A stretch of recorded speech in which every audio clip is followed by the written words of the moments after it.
প্রিয় উপস্থিতি, আমাদের আত্মাগুলোকে জাগ্রত করার জন্য এবং উদাসীনতা থেকে মুক্ত করার জন্য মৃত্যুর স্মরণ অত্যন্ত কার্যকরী ভূমিকা রাখে। রাসূল সাল্লাল্লাহু আলাইহি ওয়াসাল্লাম ইরশাদ করেন, আকসিরু যিকরা হাযিমিল লাযযাতি আল মাউত, তোমরা দুনিয়ার স্বাদ বিনষ্টকারী মৃত্যুকে অধিক পরিমাণে স্মরণ করো। একজন দুনিয়াবিমুখ আলিমকে জিজ্ঞেস করা হলো যে সর্বোৎকৃষ্ট ও পরিপূর্ণ নসিহত কি? তিনি বললেন, মৃত্যুর স্থানের দিকে তাকানো, মৃত্যুকে সর্বদা স্মরণ রাখা, কবর জিয়ারত করা, জানাজায় উপস্থিত হওয়া, মৃত্যু যন্ত্রণায় ভুগছে এমন কাউকে দেখতে যাওয়া, মৃত্যু যন্ত্রণা নিয়ে চিন্তা করা এবং কেউ মারা যাওয়ার পর তার কথা মনে পড়া, এগুলো দ্বারা অন্তর থেকে দুনিয়ার স্বাদ দূর হয়ে যায়। পার্থিব জীবনের ভোগ বিলাসের প্রতি মনে অনাগ্রহ সৃষ্টি হয়। যে ব্যক্তি মৃত্যুর প্রস্তুতি নিয়েছে সেই আমল বাড়িয়ে দিয়েছে এবং আশা আকাঙ্ক্ষা কমিয়ে দিয়েছে। আল্লামা লুবাইদি রাহিমাহুল্লাহ বলেন, আমি আবু ইসাককে তার জীবদ্দশায় দেখতাম তিনি সব সময় একখণ্ড কাগজ বের করে তা পড়তেন। যখন তিনি মারা গেলেন তখন আমি দেখলাম সেই কাগজটিতে লেখা আছে, তুমি তোমার আমলকে সুন্দর করো, কারণ তোমার সময় ঘনিয়ে এসেছে। প্রিয় ভাই ও বোনেরা, আমাদের এই জীবন তো খুব দ্রুতই চলে যাচ্ছে, কিন্তু অধিকাংশ মানুষ উদাসীনতার মাঝে ডুবে আছে। প্রতিদিনই পৃথিবীতে কেউ আসে, আবার কেউ পরপারে পাড়ি জমায়, এটাই নিয়ম। প্রতিদিন কত প্রিয়জনকে আমাদের চোখের সামনে বিদায় দেয়া হচ্ছে, অতঃপর জমিন তাদের গিলে ফেলছে। এত কিছু দেখার পরও আমরা গাফেল হয়ে দিন অতিবাহিত করছি। মৃত্যু আসার আগে আমরা কেউই সতর্ক হচ্ছি না। মনে রাখবেন, এই দুনিয়ার জীবন খুবই সংকীর্ণ, সীমাবদ্ধ। নির্দিষ্ট সময় অতিবাহিত হয়ে গেলে তাতে সমাপ্তি আসবেই। ভালো খারাপ সকলেই মৃত্যুর স্বাদ আস্বাদন করবে। সৎকর্মশীল মুত্তাকী ব্যক্তিকে যেমন দুনিয়া থেকে বিদায় নিতে হবে, অসৎকর্মশীল পাপিষ্ঠ ব্যক্তিকেও এই ইহকাল ত্যাগ করতে হবে। বীর মুজাহিদরা যেমন ইন্তেকাল করবে, পিছনে পড়ে থাকা ভীতু কাপুরুষ লোকেরাও দুনিয়া ছেড়ে চলে যাবে। সেসব মহামান্বিত ব্যক্তিরাও মৃত্যুবরণ করবেন যারা দুনিয়াতে পরকালের পাথে অর্জন করেছেন।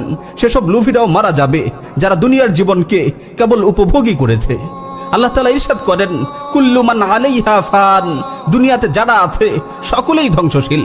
তিনি আরো বলেন, কুল্লু নাফসিন যায়িকাতুল মাউত, প্রত্যেক প্রাণীকেই মৃত্যুর স্বাদ আস্বাদন করতে হবে। সুতরাং অবশ্যই আপনাকে মৃত্যুবরণ করতে হবে। হ্যাঁ, অবশ্যই মৃত্যুবরণ করতে হবে। এটা এমন এক বাস্তবতা যা থেকে আমরা প্রতিনিয়ত পালিয়ে বেড়াই, অথচ এর থেকে পলায়ন করে আজ পর্যন্ত কেউ বাঁচতে পারেনি। আল্লাহ তাআলা বলেন, ওয়াজাআত সাকরাতুল মাউতি বিল হক যালিকা মা কুনতা মিনহু তাহিদ, আর সত্যিকার অর্থেই মৃত্যু যন্ত্রণা উপস্থিত হবে, আর এর থেকেই তোমরা অব্যাহতি চাইতে। মৃত্যু এমন এক কঠিন বাস্তবতা যার কাছে কোনো প্রতাপশালীর দাপট চলে না। অবাধ্য ব্যক্তির অবাধ্যতা তার কাছে মূল্যহীন। সীমালঙ্ঘনকারীর সীমালঙ্ঘনকে সে কোনো পরোয়া করে না। পৃথিবীতে এমন কিছু নেই যা মৃত্যুকে ঠেকাতে পারে। মৃত্যু এমন এক বাস্তবতা যার সুধা পান করেছে পাপিষ্ঠ সীমালঙ্ঘনকারী এবং সৎকর্মশীল অনুগত ব্যক্তি। এমনকি নবী রাসূলগণও এই পৃথিবী থেকে বিদায় নিয়েছেন। আল্লাহ তাআলা তার নবীকে লক্ষ্য করে বলছেন, ওয়ামা জাআলনা লিবাশারিম মিন ক্বাবলিকাল খুলদ আফা ইম মিত্তা ফাহুমুল খালিদুন, তোমার পূর্বেও আমি কোনো মানুষকে অনন্ত জীবন দেইনি, অতএব তুমি যদি মরে যাও তাহলে তারা কি চিরকাল বেঁচে থাকবে? এই মৃত্যু এমন এক বাস্তবতা যা প্রতিনিয়ত সব জায়গায় সবার কর্ণকুহরে ঘোষণা করে যাচ্ছে, বিবেকের দরজায় কড়া নেড়ে যাচ্ছে এবং প্রত্যেক জীবিত মানুষের কাছে এই বার্তা পাঠাচ্ছে, কুল্লু শাইইন হালিকুন ইল্লা ওয়াজহা, একমাত্র আল্লাহ তাআলার পবিত্র সত্তা ছাড়া সব কিছুই ধ্বংস হয়ে যাবে। মৃত্যুর বাস্তবতা এতটাই কঠিন যে ছোট বড়, ধনী গরিব প্রত্যেককেই এর স্বাদ আস্বাদন করতে হবে। কেউ এর থেকে পলায়ন করতে পারবে না। ওই শক্তিশালী বলিষ্ঠ যুবক, প্রতিভাবান মেধাবী তরুণ, ধনী গরিব, ছোট বড়, তোমাদের সকলকেই বলছি, প্রত্যেক ক্রন্দনকারীর জন্য ক্রন্দন করা হবে। আজকে যে মাইকে মৃত্যুর ঘোষণা করছে, আগামীকাল হয়তো তার মৃত্যুর ঘোষণা করা হবে। আজ যে লাশ বহন করে নিয়ে যাচ্ছে, আগামীকাল হয়তো তার লাশ বহন করা হবে। প্রতিটি প্রাণীকেই মৃত্যুর স্বাদ আস্বাদন করতে হবে। এই মৃত্যু থেকে কেউ পলায়ন করতে পারবে না। আল্লাহ তাআলা বলেন, কুল ইন্নাল মাউতাল্লাযী তাফিররুনা মিনহু ফাইন্নাহু মুলাকীকুম সুম্মা তুরাদ্দুনা ইলা আলিমিল গায়বি ওয়াশ শাহাদা ফায়ুনাব্বিউকুম বিমা কুনতুম তা'মালুন, বলো তোমরা যে মৃত্যু থেকে পলায়ন করতে চাচ্ছ তার সাথে অবশ্যই তোমাদের সাক্ষাৎ হবে, অতঃপর তোমাদেরকে অদৃশ্য দৃশ্যের জ্ঞানী সেই মহান সত্তার কাছে ফিরিয়ে নেওয়া হবে। তখন তোমরা যা কিছু করতে তা তিনি জানিয়ে দিবেন। অন্য আয়াতে আল্লাহ তাআলা আরো বলছেন, আইনামা তাকুনু ইউদরিকুমুল মাউতু ওয়ালাউ কুনতুম ফি বুরুজিম মুশাইয়াদা তোমরা যেখানেই থাকো না কেন মৃত্যু তোমাদেরকে পাকড়াও করবেই, যদিও তোমরা সুদৃঢ় দুর্গে অবস্থান করো। হ্যাঁ, অবশ্যই মৃত্যু তোমাদের সাথে সাক্ষাৎ করবে। তোমরা যেখানেই থাকো না কেন মৃত্যু তোমাদেরকে গ্রাস করবেই। প্রিয় ভাই ও বোনেরা, কেউ যদি উপদেশ গ্রহণ করতে চায় তবে মৃত্যুই তার জন্য সবচেয়ে বড় উপদেশ। এটি আখিরাতের অনন্ত জীবনের প্রথম ধাপ। তাই যেই মৃত্যুবরণ করে তার কিয়ামত শুরু হয়ে যায়। জনৈক ব্যক্তি বলেন, আমার এক পাপী বন্ধুর মৃত্যুকালে আমি তার শিয়রে বসা ছিলাম। সে দিনের ব্যাপারে অনেক পিছিয়ে ছিল, আল্লাহর কোনো বিধানই পালন করত না। তো তার মৃত্যুর সময় আমি তাকে জিজ্ঞেস করলাম, এখন কেমন বোধ করছো? সে বলল, আমি অচিরেই জাহান্নামে প্রবেশ করব, অচিরেই আমি জাহান্নামে প্রবেশ করব, আমার সাথে অমুক অমুক ব্যক্তিও জাহান্নামে প্রবেশ করবে। শুনে রাখো, এখনো যদি তুমি আল্লাহর দিকে ফিরে না আসো তাহলে আমার মতো তুমিও জাহান্নামে প্রবেশ করবে। ওয়ালাদাতকা উম্মুকা ইয়া ইবনা আদম বাকিয়া والناس حولك يضحكون سرورا فاعمل لنفسك أن تكون إذا بكوا في يوم موتك ضاحكا مسرورا।